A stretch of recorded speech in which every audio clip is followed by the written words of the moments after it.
I'm turning 30 next year, and getting fit is no longer nice to have. It's a priority. And I refuse to turn my entire life into a full-time fitness journey.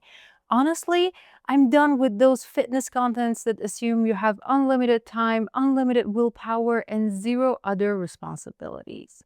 I need something that works when I'm motivated and when I'm not, when I have time and when I don't, when everything's perfect and when life gets messy. So I built a system that took me from this to this within 4 months while I was living my life. Let me show you how. Be clear about your goal, write it down, and stay realistic. Getting abs is a realistic goal, but getting abs in 2 weeks is not a realistic goal. For myself, I want to lose 10 kilos because I gained it recently, and genuinely, I want to get back to a place where I felt comfortable with myself. I want a more defined body, especially for my back muscles and my glutes. And I want to make fitness an actual habit. That's something I do in bursts of motivation. A lot of people will tell you to set a deadline. And look, I get it because deadlines create a sense of urgency. But here's my advice, especially if this is your first time trying to build a fitness habit.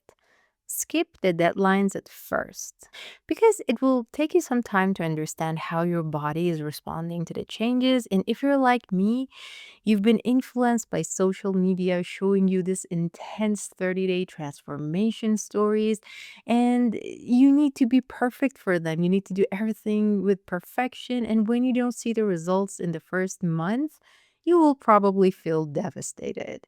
I gonna set a deadline for myself because I am not trying to be perfect. I'm trying to be consistent. And guess what? I'm still showing up. I'm still progressing. I'm still loyal to my plan. And I have zero anxiety about it. This peace of mind is everything. And I have lost 6 kilos in 4 months. Now, you need to choose your path. How do you want to achieve your goal? Now, here's where most people mess up. They go for things that sound good, not the ones that actually fits their life. There are so many ways to get fit. You can run, you can do Pilates, yoga, CrossFit, whatever. Right now, based on my time, my budget, and my interest, I go for the gym, which is also totally aligned with my goal. I also love running. I love it, but I won't consider it for now because my knees are weak and it's been maybe more than 1 year that I haven't run. So I need to build some strength first and I might consider it later in the process, like maybe within 6 months or so. I didn't pick anything trendy. I stayed aligned with my limitations and my resources. This is where the product management mindset shines. In product management, we do risk assessment. Basically, what could go wrong in the process? Most people skip this step. They plan assuming everything will go perfectly, then life happens, and they quit. When you have an idea of what could go wrong, you will probably handle it when it happens, and you will not see it as a sign of failure, which is super important.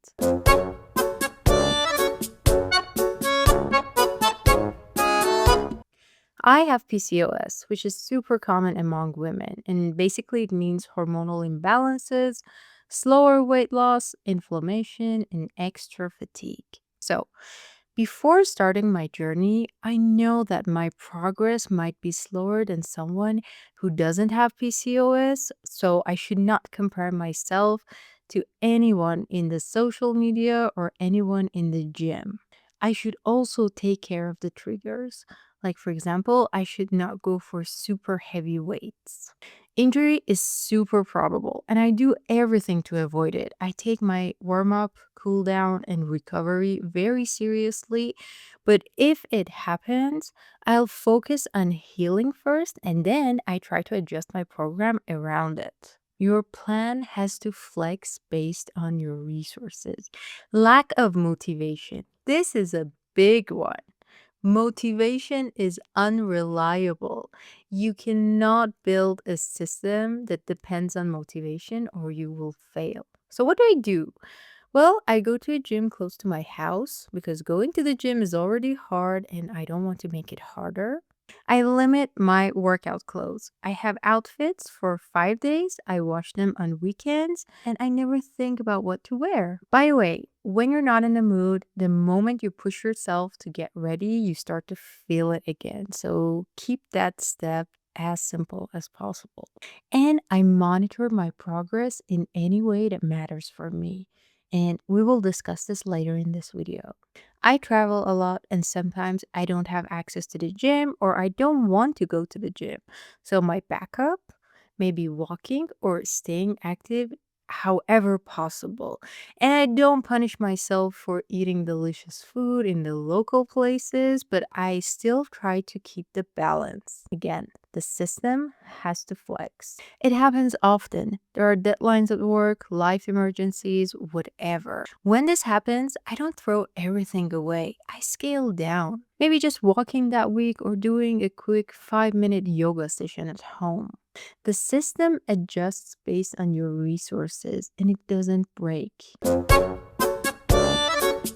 This is where most people sabotage themselves. They track the wrong metrics. And when you track the wrong metrics, you'll quit, even if you're making progress. Let me give you an example.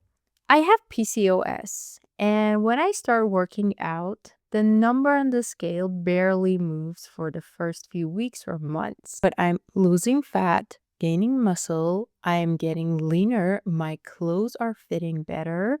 So basically, I'm making a progress.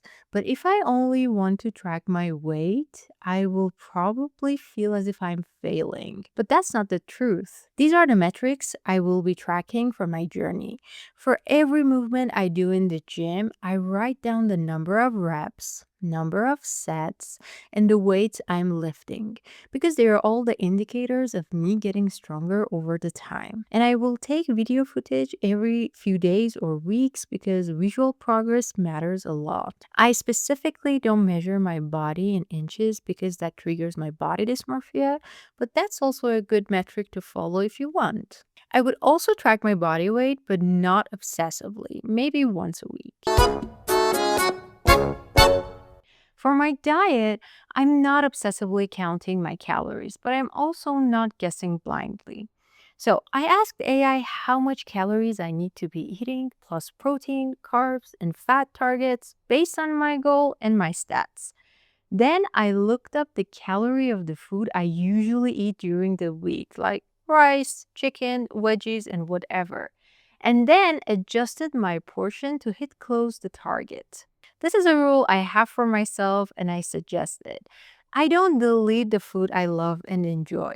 I either try to find a healthier variation or cook it in a healthier way. And believe me, it's not possible to follow your diet 100% of the time. So stop punishing yourself or feeling guilty if you're eating out once in a while or enjoying a delicious food in a friend's house. Just try to get back on track as soon as possible. Right now, I have the time to meal prep for myself, and obviously, it's a healthier option because you truly know what's inside the food and you have an estimation of how much calories you're taking. But if you're busy, try to go for healthier options when ordering out. Or you can also try to batch cook once a week. So, this is normally what I eat for my breakfast: oats, chia seeds, one small banana, and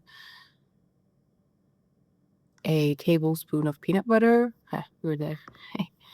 And yeah, after eating my breakfast, I usually go to the gym and it gives me enough energy to perform well. And yeah, that's it. Right now, based on my time and my energy, I go to the gym 5 days per week. I train calisthenics for 1 day, then I have 2 days for training upper body and 2 days for training lower body, focusing on my glutes. I write my program in 6-week blocks. Every 6 weeks, I reassess and reprogram based on how my body responded. My week starts with calisthenics, then I alternate between upper body and lower body splits throughout the week. My program runs in phases: foundation, volume, intensity, and deload. For every workout, I log sets, reps, and weight. This tells me if I'm progressing. When I'm not in the mood or feeling low energy, I don't force the full program.